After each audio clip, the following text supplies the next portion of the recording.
Fil croisé par Ian Gordon. Vous écoutez le podcast The Untold Mysteries avec Dan Rogers. Et bonsoir à tous, il est minuit pile et vous êtes à l'écoute de The Untold Mysteries enregistré ici, à Point Arena en Californie. Si vous tendez bien l'oreille ce soir, vous pourriez entendre le bruit de l'océan, le ressac qui vient frapper à ma porte. À moins qu'il ne s'agisse d'autre chose. Oh, j'espère que non. Pour ceux qui nous rejoignent pour la première fois, laissez-moi me présenter brièvement. Je m'appelle Daniel Thomas Rogers et je travaille dans le milieu de la radio depuis presque 20 ans. Je consacre l'essentiel de mon temps à la poursuite du surnaturel, la haute étrangeté, la cryptozoologie, appelez ça comme vous voulez. Le nord de la Californie ne manque pas de ce genre de choses. Le mont Shasta, supposé entrée de la Terre creuse, comme certains le prétendent, la forêt nationale de Trinity, le foyer du légendaire Sasquatch. Je vous renvoie au film de Patterson-Gimlin. Une image vaut 1000 mots. Il y a quelque chose dans cet endroit. J'ai passé de nombreuses années à explorer ce grand état, et j'ai rencontré mon lot de choses étranges et merveilleuses. Et je ne plaisante pas. Bon, laissez-moi me servir une petite tasse de café.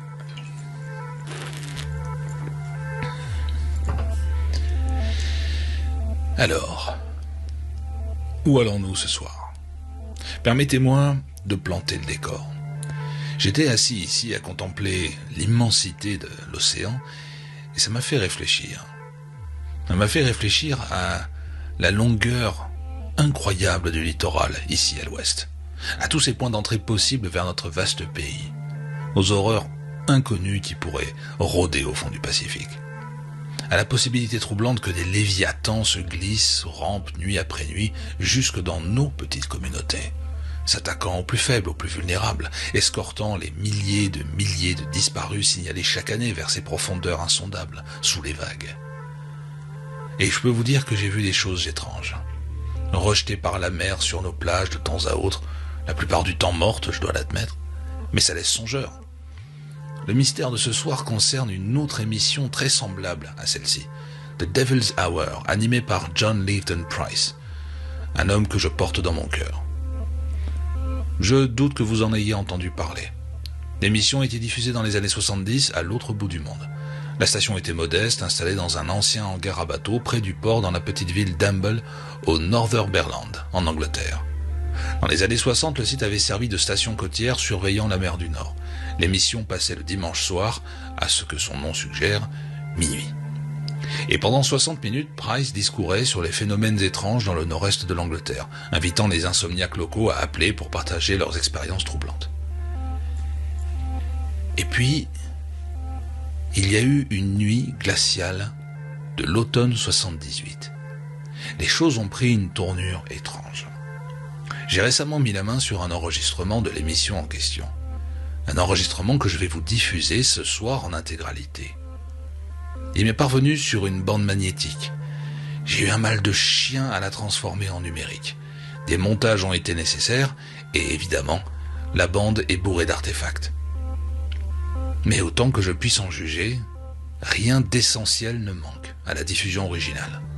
C'est un document parfaitement digne de Untold Mysteries. Mais, comme d'habitude, ne me croyez pas sur parole. Faites-vous votre propre opinion. L'enregistrement commence maintenant et restez avec moi pour mes remarques de conclusion. Bienvenue dans The Devil's Hour. Ah, quelle nuit froide et venteuse en plus. On enregistre des rafales d'environ 80 km/h, directement venues de la mer du Nord. Je voudrais pas me trouver là dehors, je vous assure. Dieu seul sait ce qui peut bien voyager sur le dos de ces vents. Pour l'instant, l'électricité tient le coup. Et j'ai de sources sûres la confirmation que le central téléphonique fonctionne parfaitement. Je prendrai donc vos appels dans un instant, mesdames et messieurs. Mais d'abord, laissez-moi jeter un œil à mes notes. Alors, voyons voir. J'ai ici quelques signalements à vous partager. Le 13 octobre, Janice Richardson, qui faisait son jogging le long de Walworth Beach, rapporte avoir aperçu une lumière vive planant au-dessus de Seton Point. Je cite. Elle est restée immobile pendant une dizaine de minutes, puis elle est partie brusquement vers l'est, en direction de la mer. Je n'ai encore rien vu de tel de toute ma vie. C'était comme un projecteur aveuglant et impossible d'en déterminer la taille. Elle changeait constamment de couleur, bleu, blanc, C'était tout simplement stupéfiant. Stupéfiant, c'est le mot, Janice. Je serais bien incapable d'imaginer ce que cette chose pouvait être. Et pour ceux d'entre vous qui connaissent bien la plage de Seaton Point, faites-moi signe si vous remarquez quoi que ce soit d'inhabituel lors de vos prochaines visites.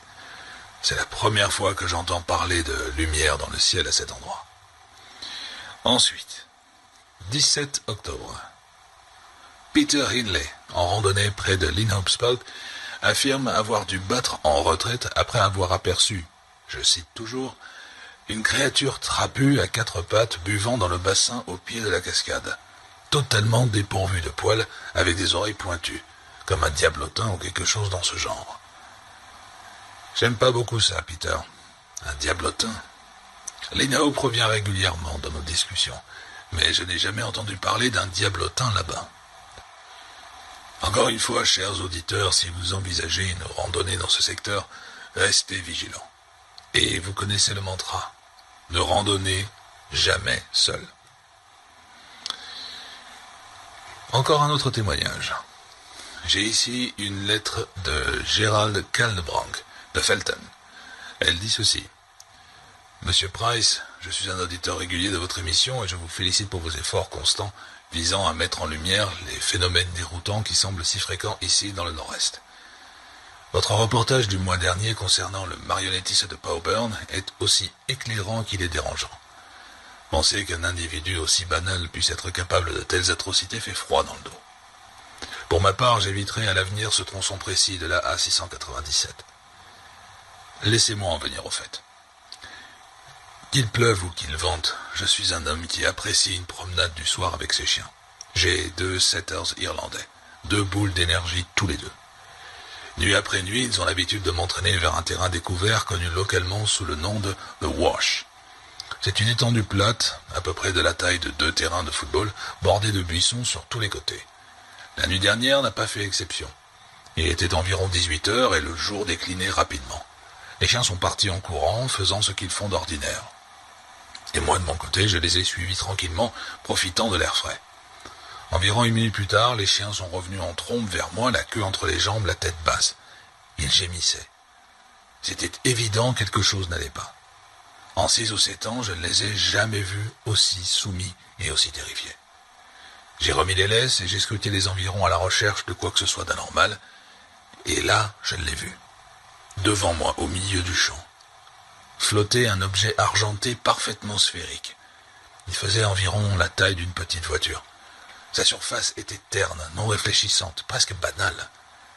Un bourdonnement sourd en émanait, et je la sentais dans le creux de mon estomac. Je me sentais nauséeux, légèrement désorienté, et pourtant je me rendais compte que je m'en approchais, comme attiré, malgré moi. Sans les chiens, j'aurais peut-être continué à avancer. Mais ces 2 bestiaux de Spanner et Wrench semblaient repoussés par l'objet, et ils ont tiré violemment dans la direction opposée. Je les ai laissés faire. À cet instant précis, l'objet a disparu, sous mes yeux. 1 seconde, il était là, la suivante, il n'y avait plus rien. Aussi simple que ça. Je suis incapable d'expliquer ce que j'ai vu. Je sais qu'il y a eu des signalements similaires plus au nord, le globe de Wooler me vient à l'esprit, mais jamais à Felton. J'hésite à retourner à The Wash, même si je me sens raisonnablement en sécurité avec mes chiens. Je me demande si le fait de partager mon expérience dans The Devil's Hour pourrait éveiller quelque chose chez vos auditeurs. Continuez votre excellent travail et merci pour votre temps. Gerald Kaldebranck. Eh bien, merci de nous avoir écrit, Gerald. Et oui, cela rappelle fortement le globe de Wooler, bien que votre témoignage diffère sur un point. L'objet produisait un son, alors que le globe était réputé pour être totalement silencieux. Quoi qu'il en soit, c'est un témoignage troublant. Une rencontre qui perturbe des chiens, et nous en avons déjà parlé dans cette émission, ce n'est jamais bon signe. Je suppose que nous devrions prendre quelques appels. Qu'en pensez-vous, mesdames et messieurs? Si vous avez déjà rencontré une sphère flottante, qu'elle soit argentée, en forme d'œil ou autre, appelez-moi, toujours au même numéro, celui que vous connaissez. J'aimerais beaucoup vous entendre, et je suis sûr que M. Calderbank aussi. Felton n'est qu'à une courte distance en voiture d'Humble. Il n'est pas impossible qu'un tel objet soit déjà passé au-dessus de la station à un moment ou à un autre. Il pourrait même être en train de flotter au-dessus du bâtiment en ce moment même. Voilà une pensée. Peut-être pas, mais... Excusez-moi, j'ai un appel entrant. Vous êtes à l'antenne de Devil's Hour. Ici John. Mike? Mike, c'est toi? Ici John Price. Vous êtes bien à l'antenne de The Devil's Hour.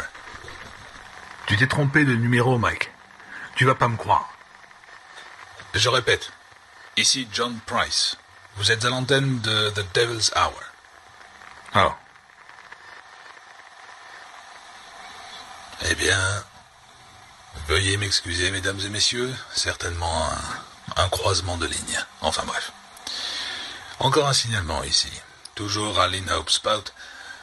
Un certain Peter Hilley affirme avoir été contraint de battre en retraite après avoir aperçu ce qu'il décrit comme, je cite, une créature trapue à quatre pattes buvant dans le bassin, totalement glabre, avec des oreilles pointues. Comme un diablotin ou quelque chose de ce genre. Je n'aime vraiment pas cette histoire, Peter. Un diablotin.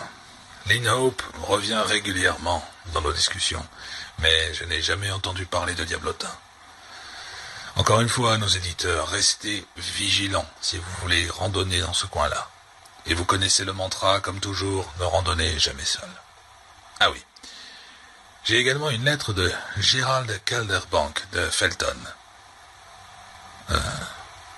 Bon, je pense que le moment est venu de prendre quelques appels. Qu'en dites-vous, mesdames et messieurs? Si vous avez déjà rencontré une sphère flottante, argentée, en forme d'œil ou autre, appelez-moi. J'adorerais vous entendre. Felton n'est qu'à une courte distance d'Humble. Il n'est pas exclu qu'un tel objet ait surveillé la station à un moment donné. Il pourrait même être suspendu au-dessus du bâtiment à l'instant même. Ah, j'ai un appel entrant. Vous êtes à l'antenne de The Devil's Hour. Ici John. Mike, c'est moi, Philippe. Désolé, je crois que vous vous êtes encore trompé de numéro. Écoute, je dois parler doucement. Il est dehors. Qui est dehors? Tu devrais le savoir maintenant. Excusez-moi, qui êtes-vous? À qui croyez-vous parler? C'est moi, Philippe. Eh bien, je suis désolé, Philippe, mais vous n'êtes pas sur la ligne de Mike. Ici, c'est John Price, l'animateur de l'émission The Devil's Hour. Chut, chut. Il est dehors. Qui est dehors? Philippe, où êtes-vous? Allô? Il a raccroché. Qu'en pensez-vous, chers auditeurs? Avons-nous un plaisantin parmi nous? Non, ce ne serait pas la première fois. Bon sang, qu'est-ce qui se passe ce soir?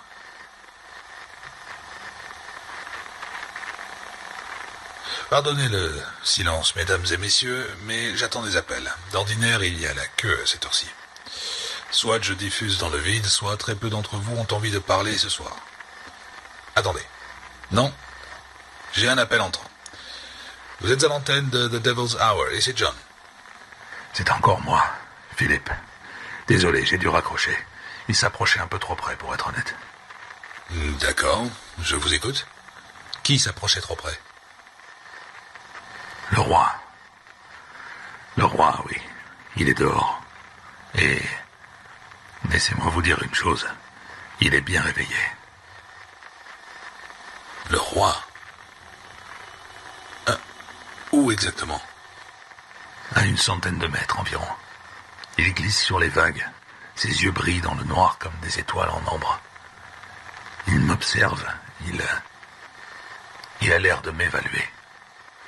Et où êtes-vous? Où pensez-vous que je sois? À l'étage, près de la fenêtre de la chambre. Je fais de mon mieux pour éviter son regard. C'est peine perdue. Il sait que je suis là. Ses yeux voient dans le noir. Vous êtes sur la côte? La maison, oui. Qu'est-ce qui va pas chez vous ce soir? Vous n'êtes pas très clair. C'est sans doute parce que je ne suis pas Mike. Pas Mike? Mais votre voix est la même que Mike. Je m'appelle John. John Price. Et pour la 3e fois, vous êtes tombé sur l'émission de radio The Devil's Hour. La... quoi? Une émission de radio. Mais vous le savez déjà, n'est-ce pas? Jamais entendu parler. Bon, c'est bien possible, mais je crois qu'il est temps de libérer le... Il a raccroché. Je ne sais pas ce que vous en pensez, mais ça me paraît assez délirant. S'il ne se moque pas de moi, pourquoi est-ce qu'il n'essaie pas d'appeler quelqu'un d'autre? Qu'en pensez-vous, chers auditeurs? Vous pouvez appeler à tout moment, vous connaissez le numéro. Bon, si vous écoutez l'émission ce soir, puis-je vous demander de m'appeler rapidement, simplement pour confirmer qu'il n'y a aucun problème sur la ligne. Je préfère éviter de passer le reste de l'heure à négocier avec un plaisantin.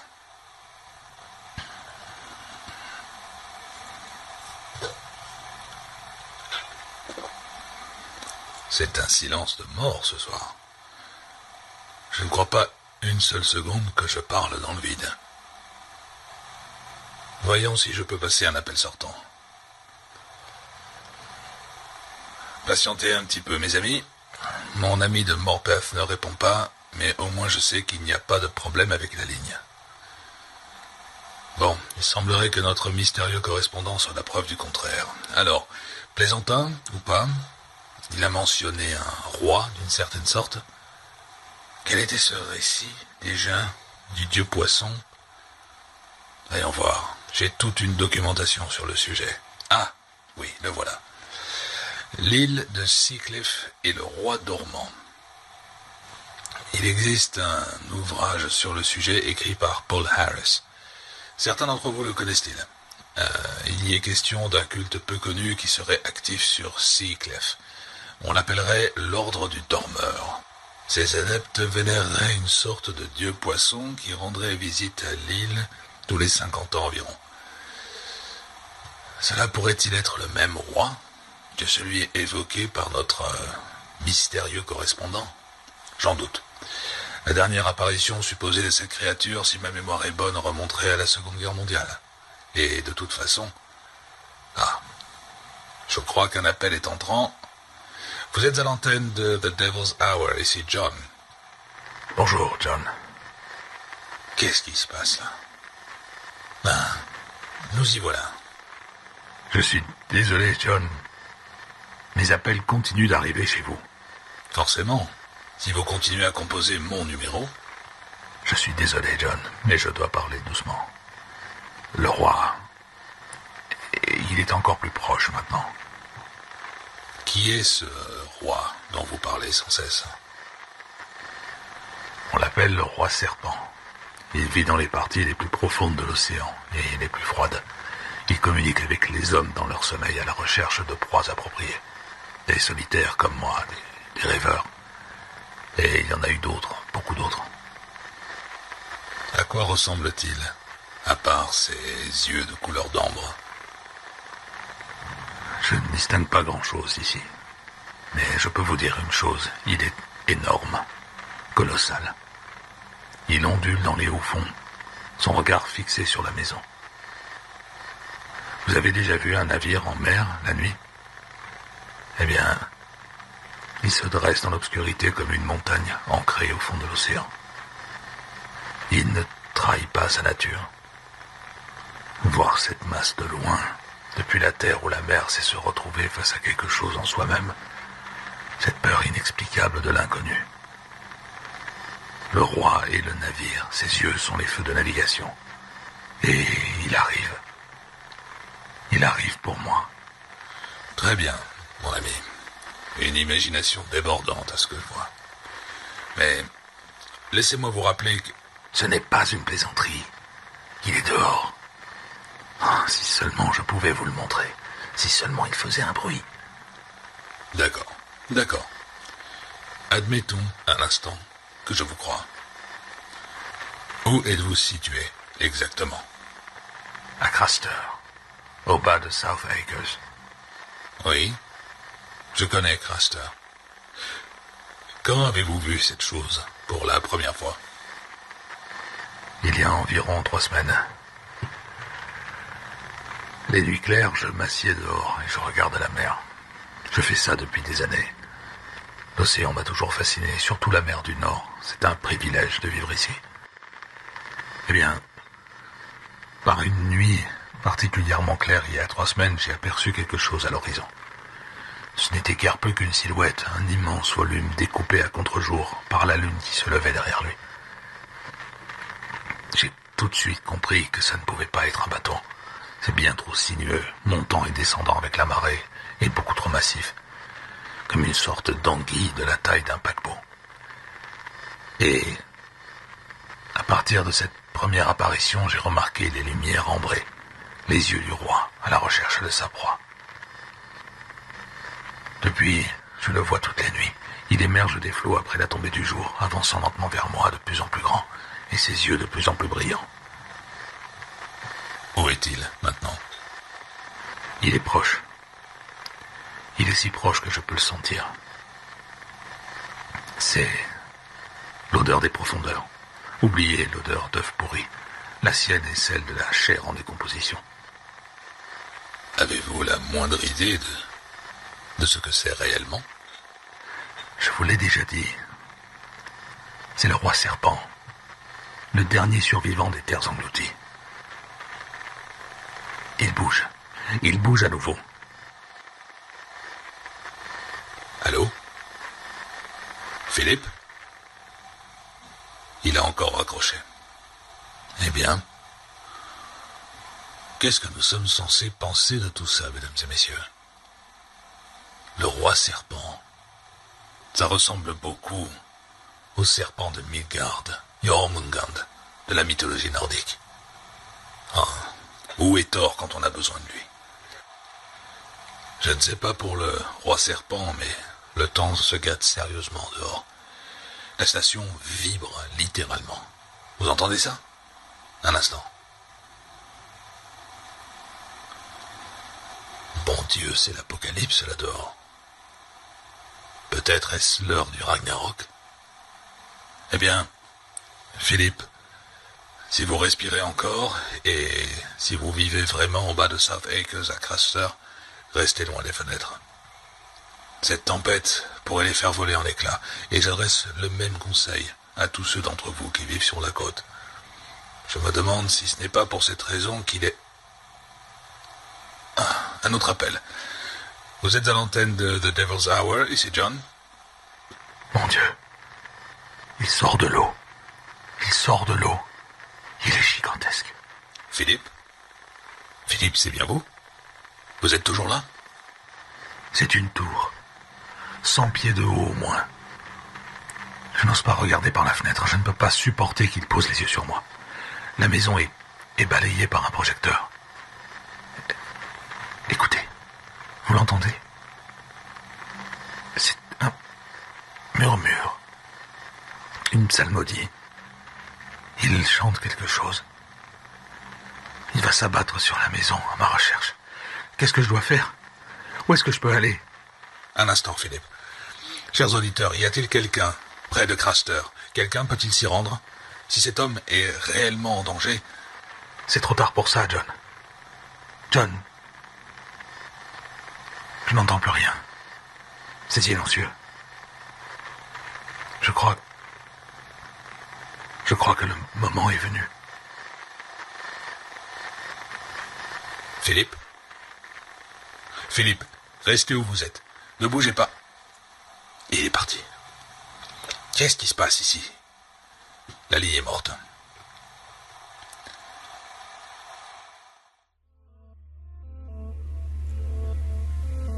Et voilà. Mais ce n'est pas la fin de l'histoire. En creusant davantage le sujet, j'ai découvert les éléments suivants. Price quitta la station et a pris la décision risquée de braver la tempête, monta dans sa voiture et entreprit de rouler les 13 miles jusqu'au village de Craster, un lieu réputé pour la pêche. À son arrivée, aucun signe ne laissait penser que quoi que ce soit d'inhabituel se soit produit dans le secteur de South Acres. Il rentra donc chez lui pour la nuit, convaincu d'avoir été la victime d'un canular soigneusement orchestré. Les vérifications ultérieures du matériel et des lignes téléphoniques de la station n'ont rien révélé d'anormal. Un grand nombre d'auditeurs réguliers de Price le contactèrent également pour lui dire qu'ils avaient tenté d'appeler le 29 octobre, mais qu'ils n'avaient rencontré qu'un signal occupé. The Devil's Hour continua d'être diffusé pendant encore 3 ans avant que Price ne décide de tirer sa révérence en 81. Le mystérieux correspondant, Philippe, fut régulièrement évoqué dans l'émission au cours des années, souvent pour le plus grand plaisir des auditeurs, qui considéraient sa supposée rencontre avec le monstre marin comme, je cite, le mystère le plus grand et le plus palpitant auquel le diffuseur ait jamais été confronté. Mais il y a un rebondissement. Price ne parvint jamais à se défaire de l'idée que Philippe ait été réellement en danger ce soir-là. Ce soir où les sons entendus en arrière-plan avaient été la preuve de quelque chose de très tangible, de terriblement réel. Et ainsi, chaque année, le 29 octobre, à partir de cette diffusion de 78, Price se rendait à Craster, juste après minuit, et arpentait South Acres, l'œil tourné à la fois vers la mer et vers les quelques cottages qui avaient une vue dessus. Dans un journal intime qu'il tenait, il écrivit à propos de ses excursions nocturnes, je cite, « C'est cette intuition qui me ramène ici année après année. Philippe vit-il dans l'un de ces petits cottages. Si j'avais autre chose qu'un simple pressentiment, je frapperais à chaque porte. Mais qu'est-ce que je pourrais dire? On me prendrait pour un excentrique. Non, il vaut mieux rester dans l'ombre, observer de loin, comme le roi. » Fin de citation. Ce qui nous amène à la conclusion la plus choquante. C'était le 29 octobre 1988, 10 ans plus tard. Aux premières heures du matin, une violente tempête balaya le nord-est de l'Angleterre. Une tempête qui fut inexplicablement baptisée la tempête serpent. À la suite de ce déchaînement, un cottage situé au bas de South Acres, à Craster, fut découvert avec des dégâts considérables. Une grande partie de l'étage supérieur avait été arrachée et vraisemblablement emportée par la tempête. L'occupant du cottage, un certain Philip Pritchard, dont on détermina par la suite qu'il se trouvait bien chez lui la nuit de la tempête, fut déclaré disparu peu après. Un événement déjà déroutant, rendu encore plus troublant par la découverte d'un corps sur la plage face à la maison. Il s'agissait de John Leighton Price, qui aurait apparemment succombé à une crise cardiaque au cours de la nuit. Un dernier détail présente un intérêt tout à fait particulier. Un ami de Pritchard, un certain Michael Fish, je vous jure que je n'invente rien, déclara plus tard qu'il avait tenté d'appeler Philippe à plusieurs reprises cette nuit-là, mais qu'il était tombé sur un signal occupé à chaque fois. Étrange, n'est-ce pas? Et voilà toute l'histoire. Philip Pritchard était-il simplement un plaisantin, ou bien a-t-il réellement été pris pour cible, puis dévoré par un monstre marin? Si cette seconde hypothèse est vraie, alors qu'est-ce qui est venu le chercher? Le roi dormant de Seacliff? Price développa cette théorie dans son journal, mais estima qu'il y avait trop peu de preuves pour l'étayer. Le serpent de Midgard issu de la mythologie nordique lui traversa de nouveau l'esprit, mais il jugea finalement cette idée trop extravagante. Je doute qu'on le sache un jour. Je doute que nous découvrions ce qui s'est réellement passé. Mais une chose est sûre, c'est un sacré mystère. Qu'en pensez-vous, chers auditeurs? Comme toujours, vous pouvez m'en faire part dans les commentaires. Rejoignez-moi la semaine prochaine lorsque nous aborderons un cas d'erreur d'identité dans un nouvel épisode des Untold Mysteries avec moi, Dan Rogers.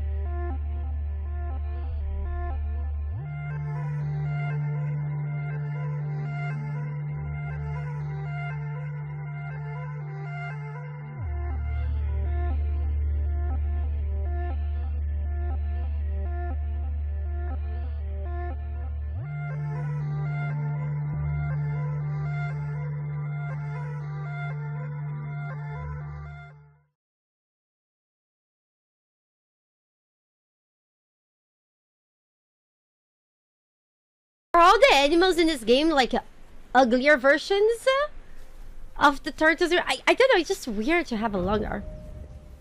Okay. Hold on. Let's just stick to level 5 vitality so we gain health regen.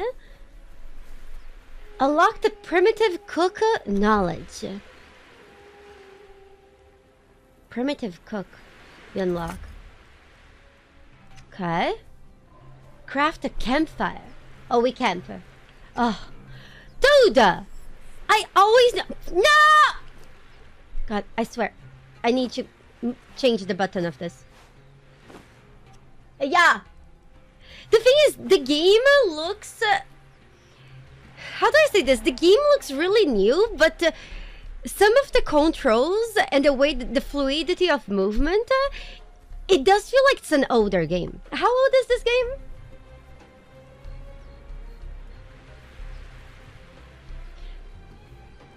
Branch. We need one. 4. Where are my tool? Stone hash. Should be here. 8 plus Oj? Yeah, that makes sense. Yep. That's not too Oj, but still a little bit Oj. Fuck tree, fuck nature. It was an early access ages ago. It's not that